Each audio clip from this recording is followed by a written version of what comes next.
Bonjour à toutes et à tous, j'espère que vous allez tous très bien. Je suis super heureux de vous retrouver pour une toute nouvelle vidéo assez particulière. Et avant qu'elle commence, juste 2-3 petites informations au sujet de la chaîne et ce qui va arriver dans les prochaines semaines. Parce que vous le savez, il y a l'Euro qui va arriver dans 2 mois maintenant. Et justement cette vidéo est forcément en rapport avec le sujet de l'Euro. Alors, déjà pour expliquer mon absence entre guillemets, et ce décalage à chaque fois entre les vidéos, etc. Il faut savoir que je suis en études malgré que j'ai aussi donc cette chaîne. Je suis en études et ce qui donc me permet pas de faire des vidéos hyper régulièrement, hyper tout ça, etc. Comme je le voudrais. Et forcément, j'ai les partiels là qui vont arriver en plus de ça. Donc, vous pouvez comprendre que c'est un petit peu compliqué, on va dire, pour moi de tout allier. C'est pour ça donc que je me permets donc de faire ce petit aparté, on va dire, et donc juste pour vous dire que il y a aussi, ce qui explique aussi ce décalage, c'est que je prépare les vidéos pour l'Euro. Je sais pas si vous vous souvenez, mais pour les équipes de la Coupe du Monde, j'avais fait exactement pareil. J'avais fait une petite capsule vidéo sur chaque équipe de la Coupe du Monde. Donc c'est pour ça que il y a aussi moins de vidéos parce que je me concentre tout simplement sur le début de l'Euro et donc c'est ces petites capsules vidéo qui vont arriver à partir de la semaine du 13 mai si je dis pas de bêtises. Donc voilà. Écoutez, on va partir donc comme vous le voyez, pour ma liste. Bon, ma liste que je prendrai avec moi donc pour l'Euro 2024. Alors au niveau des gardiens, on va commencer directement sans perdre de temps. Déjà, on peut faire, je pense, un tri dans ces gardiens. C'est-à-dire que je pense que Lecomte, Diouf, Lafont et Meslier n'en feront pas partie. Ça reste des bons gardiens. Mais pour moi, ils ne feront pas partie de cette liste de Didier Deschamps. Je prendrais donc forcément Mike Maignan en 1 et Areola en 2. Pour moi, c'est ce qui me paraît le plus logique et c'est l'actuelle hiérarchie de l'équipe de France. Et pour moi, en 3, par contre, il y a vraiment une question entre Lucas Chevalier et Brice Samba. Alors, pourquoi en fait, même si Samba à un moment a pris cette position de numéro 2, voire même enfin, de numéro 3, voire même de numéro 2 à un moment, cette saison c'est moins fort Samba. C'est moins. Ça reste bon quand même, mais au vu, si on vraiment veut comparer, au vu de la saison de Lucas Chevalier, moi je suis en train de me dire, est-ce que Lucas Chevalier ne mériterait pas sa place en équipe de France, sachant que moi ça me paraîtrait pas choquant qu'il y ait en plus donc cette entrée là dans l'équipe de France pour Lucas Chevalier. Je pense pas qu'il jouera forcément, mais je me dis, t'es gardien numéro 3, c'est comme ça que tu intègres le groupe France.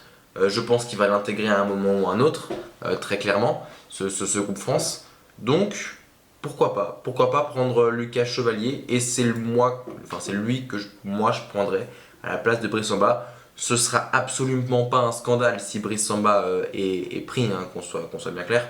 Mais voilà, pour moi, Brice Samba un peu plus en délicatesse cette saison.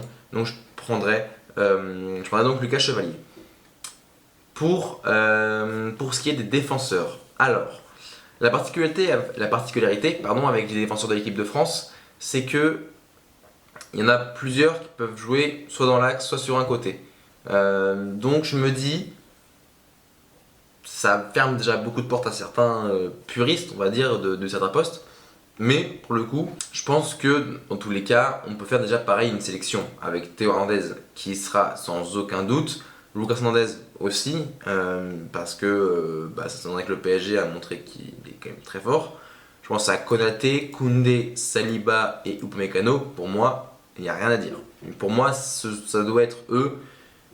Enfin, il n'y a pas de discussion. Tout comme Benjamin Pavard. Alors pourquoi Pavard?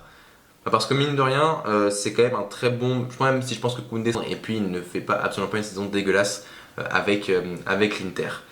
Et pour moi, par contre, pour le poste de remplaçant, on va dire, de latéral droit, même s'il y en a déjà Koundé et Pavard, il y a une discussion entre ces deux-là, entre Jonathan Klaus et Malo Gusto. Parce que la saison de Malo Gusto, il faut dire ce qui est, elle est stratosphérique à Chelsea pour le coup. Elle est très bonne, il n'y a vraiment pas grand chose à dire là-dessus. Jonathan Klaus, il a toujours été très bon avec Marseille, pour le coup, il n'y a rien à dire. Mais pour moi, Malo Gusto est un peu plus devant et c'est pour ça que je mettrais moi Malo Gusto plus que Jonathan Klaus. Voilà. Après, ce sera absolument pas comme pour Brice Samba, ce sera absolument pas un scandale si le dernier est pris. Voilà, moi ça me pose pas de gros soucis. Pour les milieux de terrain, alors, bon, de toute façon, dans tous les cas, je pense qu'il y a un starter pack pardon, que tu peux pas ne pas prendre. C'est Kamavinga, Griezmann, Chouameni et Adrien Rabiot. Je pense que là-dessus, on est tous absolument d'accord pour le dire. Maintenant, pour les autres, il y a quand même une discussion. Euh, Entre, pour moi, ceux qui sont capables, on va dire, d'y être, c'est Zaïre Emery, Verretou. Pierre-Lys Milou, je peux le mettre dans la liste, mais bon, au vu de sa forme actuelle. Matteo Guendouzi, Youssouf Fofana et Maxence Cacré. Pour moi, c'est les 6 qui sont capables, on va dire, d'être dans cette liste pour cet euro. Pour moi, les deux que je prendrais, ce serait Zaïre Emery. Déjà, pourquoi parce que c'est l'avenir de l'équipe de France, là-dessus c'est sûr.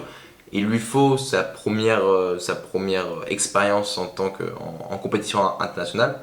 Et pour moi, il n'y a pas trop de discussion là-dessus. Enfin, il est moins étincelant en ce moment, mais bon, ça reste un très jeune joueur, 18 ans, ouais. Il a 18 ans là récemment, début d'année. Pour moi, ça me semble logique de prendre Zaïre Emery pour préparer même le futur ou quoi.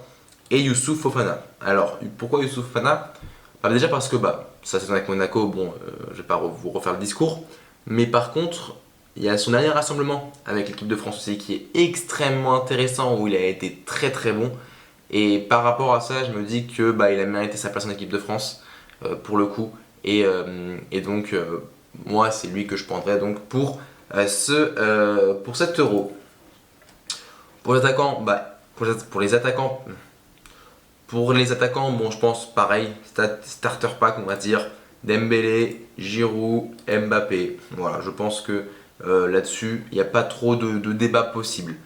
Maintenant, pour les autres, ça se discute un petit peu. Moi, il y a le sujet Coman qui me dérange un petit peu. Dans le sens où Coman, il a été absent quasiment, enfin, pas toute la saison, mais une bonne partie de la saison. Il n'est pas titulaire incontestable au Bayern. C'est une saison très compliquée, mine de rien, pour Coman qui enchaîne les blessures. Là, il s'est blessé encore récemment.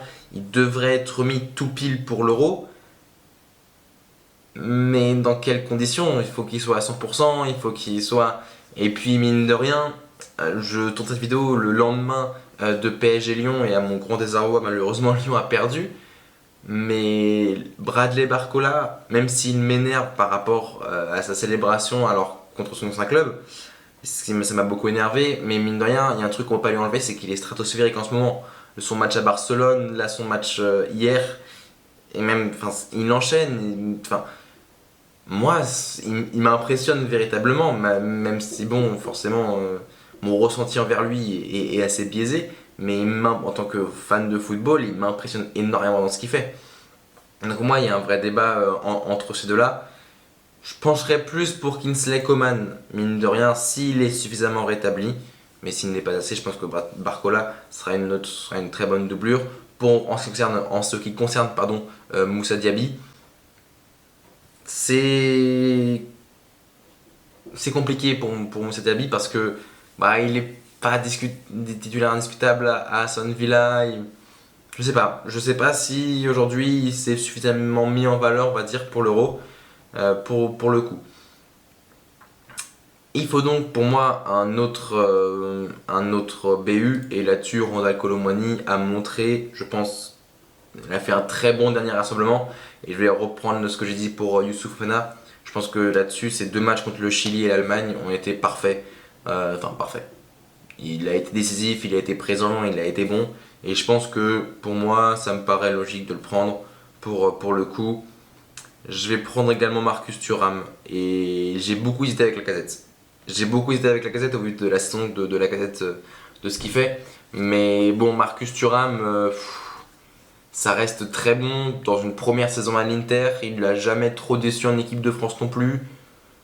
Mais il a pas fait un match exceptionnel contre l'Allemagne, d'accord. Mais bon, je sais pas. Enfin, moi, au feeling, je prends quand même ce groupe. Pour moi, ça doit être de la continuité pour l'Euro. Tu peux pas tout changer. Enfin, tout changer. Tu peux pas faire de gros changements, on va dire, au sein d'un Euro. Donc bon, moi je me dis Marcus Thuram, parfait, et donc je valide ma sélection. Je pense que mine de rien, allez, sur quelques détails, je pense que Chevalier et Malo Gusto, c'est peut-être là où on a les petites dissensions avec certaines personnes. Ouais, voilà, ça. Brice Samba était quand même pris à 82%, quand même. Jonathan Klaus, ouais, ça, on a Jonathan Klaus en différence. Mais sinon, Rabiot et non, Youssouf Fofana, ok. Je pensais que. Ouais, c'est ça. Bah, j'ai à peu près le même bilan, enfin la même liste que beaucoup de monde. Mais voilà. Écoutez, c'est la fin de cette petite vidéo. J'espère qu'elle vous aura plu. N'hésitez pas à vous abonner, à liker et à vous abonner à cette chaîne YouTube. C'était tout. C'était Marc. Prenez soin de vous et de vos proches.